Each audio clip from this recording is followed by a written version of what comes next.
নমস্কার বন্ধুরা। আজকে বুধবার ১৬ই জুলাই ২০২৫। আজকে দুটো টি-টোয়েন্টি একটা ওয়ানডে নিয়ে আলোচনা করব। দারুণ ইন্টারেস্টিং একটা পর্ব হতে চলেছে। সঙ্গে থাকুন, সবকিছু আপডেট পাবেন। New Zealand versus south Africa. আপনারা অলরেডি জানেন যে জিম্বাবুয়েতে ত্রিদেশীয় খেলা শুরু হয়েছে। ত্রিদেশীয় খেলার মধ্যে জিম্বাবুয়ে তো আছেই, এছাড়া বাকি দুটো দেশ হচ্ছে সাউথ আফ্রিকা এবং নিউজিল্যান্ড। প্রথম ম্যাচে সাউথ আফ্রিকার কাছে জিম্বাবুয়ে ধরাশায়ী হয়েছে। তো ঠিক আছে, সেটা এক্সপেক্টেড এবং সেরকম অনুযায়ী হয়েছে। আজকে কিন্তু একটা টাইট ম্যাচ হবে, সাউথ আফ্রিকা এবং নিউজিল্যান্ড। নিউজিল্যান্ডের টিম কোনোভাবেই ছেড়ে দেওয়ার পাত্র নয়। সাউথ আফ্রিকাকে তো ছাড়ার প্রশ্নই ওঠে না নিউজিল্যান্ডের যা টিম আছে তাতে। তবে সাউথ আফ্রিকার টিম যা দেখেছি, নিউজিল্যান্ডের captain Santner, Bracewell, Chapman, Conway, Duffy, Foulkes, Hay, Henry, Jacks, Milne, Daryl Mitchell, James Neesham, Rocky, Glenn Phillips, Rachin Ravindra, আচ্ছা, টিম রবিনসন, সেইফার্ট, ঈশ্বদী। যদি সেইফার্ট ওপেন করে কনওয়ের সঙ্গে বা রচিন রবীন্দ্রের সঙ্গে এবং যদি দাঁড়িয়ে যায় সেইফার্ট, তাহলে কিন্তু খেলা অনেক অন্যরকম হয়ে যাবে। আর অন্যদিকে সাউথ আফ্রিকার টিম আমরা আগের দিনই দেখেছি, ভ্যান্ডার ডুসন ক্যাপ্টেন। তবু বলবো সাউথ আফ্রিকার কিন্তু জিম্বাবুয়ের সঙ্গে একটু হোঁচট খেয়েছিল। মুশকিল হয়নি, হোঁচট খেয়েছিল, এটাই বলার। তো আজকে দেখার যে নিউজিল্যান্ডের সামনে কতটা কি করে। আর অ্যাভারেজ রান ১৫০ থেকে ৬০-এর মধ্যে, খুব হাই স্কোরিং হয়তো হবে না। হারারের পিচ আমরা জানি যে বিশাল রান হয় না। এবার একটা পিচ আছে সেখানে প্রায় ২০০ রানও হয়, তবে আগের দিন যে পিচটা ছিল সেটা মডারেট একটা পিচ ছিল, তাতে বল মোটামুটি স্পিনও করেছে। তো সেটা ঠিক আছে, এরকম পিচে যদি খেলা হয় তাহলে ১৬০ কিন্তু একটা ডিফেন্ডিং টোটাল হয়ে দাঁড়াবে। আমার ধারণা আজকে নিউজিল্যান্ড একটুখানি এগিয়ে আছে। তবু দেখা যাক যে সাউথ আফ্রিকা অলমোস্ট ঘরের মাঠ। নিউজিল্যান্ড যেমন অন্য কন্টিনেন্ট থেকে এসছে জিম্বাবুয়েতে খেলতে, আর সাউথ আফ্রিকা পাশের দেশ জিম্বাবুয়ে, সেখানে খেলতে গেছে, তাহলে অলমোস্ট ঘরের মাঠই ধরা যায়। তো দেখা যাক যে কে আধিপত্য বিস্তার করে। যদি খেলার সময় কোনো রকম সম্ভাবনা থাকে আমি তাহলে আপডেট দিয়ে দেবো। নেক্সট ম্যাচ টাইম অনুযায়ী আমি করছি। নেক্সট ম্যাচ হচ্ছে ভারতীয় সময় ৫:৩০। এই আগের ম্যাচটা ছিল ভারতীয় সময় ৪:৩০। England women versus India women, first one day. আপনারা জানেন অলরেডি যে টি-টোয়েন্টি সিরিজ হয়েছে তার মধ্যে ৫টার মধ্যে ইন্ডিয়া ৩টে জিতে টি-টোয়েন্টি সিরিজটা জয়লাভ করেছে। তাতে করে বেশ সুবিধাজনক পরিস্থিতিতে আছে ভারতীয় ড্রেসিং রুম মেয়েদের। এবং এরপর না, এরপর আর কিছু নেই, টেস্ট নেই, ঠিক আছে। তার মানে ৫টা টি-টোয়েন্টি আর ৩টে ওয়ানডে। তো আজকে একটু কিন্তু বৃষ্টির সম্ভাবনা রয়েছে দেখছি, অল্প সম্ভাবনা বৃষ্টির, বিশাল কিছু না হলেও। ৫:৩০ থেকে খেলা।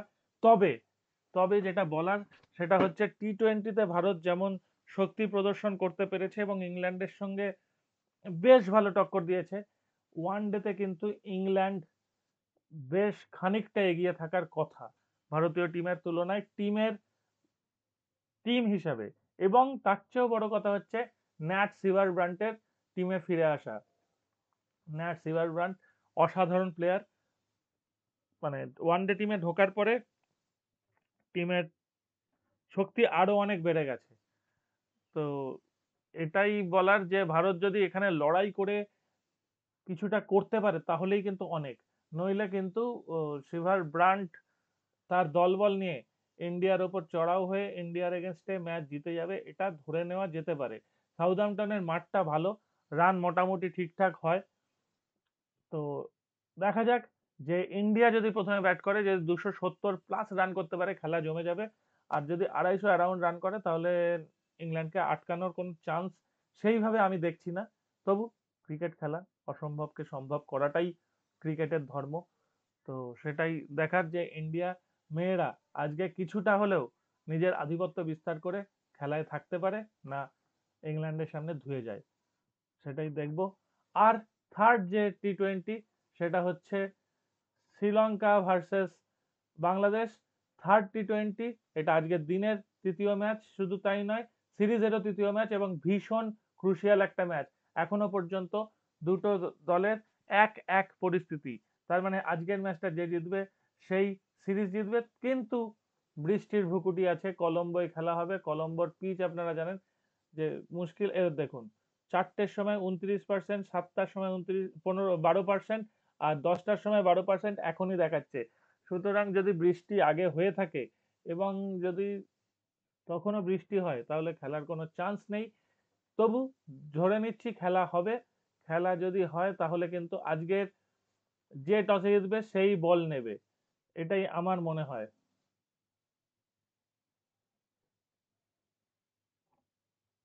আচ্ছা, পিচ কন্ডিশন, বোলিং ফার্স্ট, আমি যেটা বললাম সেটাই।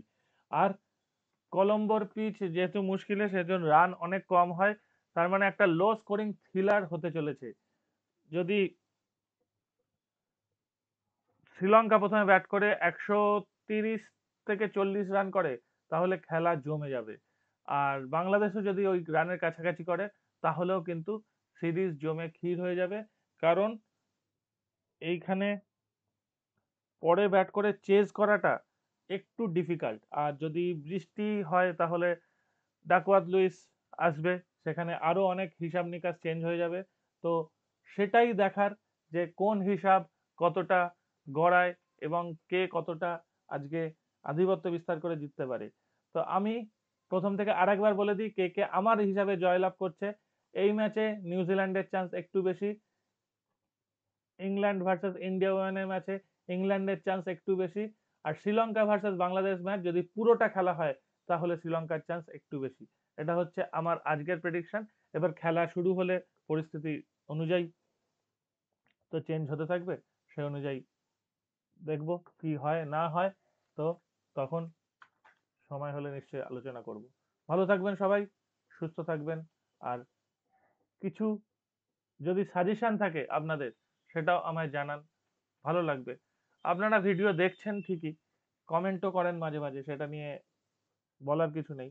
তবে আরেকটু সাজেশন থাকলে আমার ভালো হয়, যে আর কোন রকমের জিনিসগুলো আলোচনা করলে ম্যাচের আগে আপনাদের খেলতে সুবিধা হয় বা হিসাব করতে সুবিধা হয়। আমি ক্রিকেটটাই বেশি করছি ইদানিং। আপনারা যদি বলেন তাহলে আমি অন্য ম্যাচগুলো নিয়েও আলোচনা করতে পারি, তবে আমি উইম্বলডন প্রথম দিকটা করেছিলাম, শেষের দিকে আর উইম্বলডন আমি খেলা দেখতে পাইনি সময়ের অভাবে। তো এখন তো টেনিসে টেনিসে খেলা তো রোজ চলে, কিন্তু উইম্বলডন বা ফ্রেঞ্চ ওপেনের মতো গ্র্যান্ড স্লাম তো আর রোজ চলে না, সেই জন্য আলোচনা রোজ করা যায় না। সেই হিসাবে বলতে গেলে এখন আপাতত ক্রিকেটেই আমি বেশি কনসেন্ট্রেট করছি। আপনারাও জানান আপনাদের কি মতামত। এখানেই শেষ করছি, ভালো থাকবেন।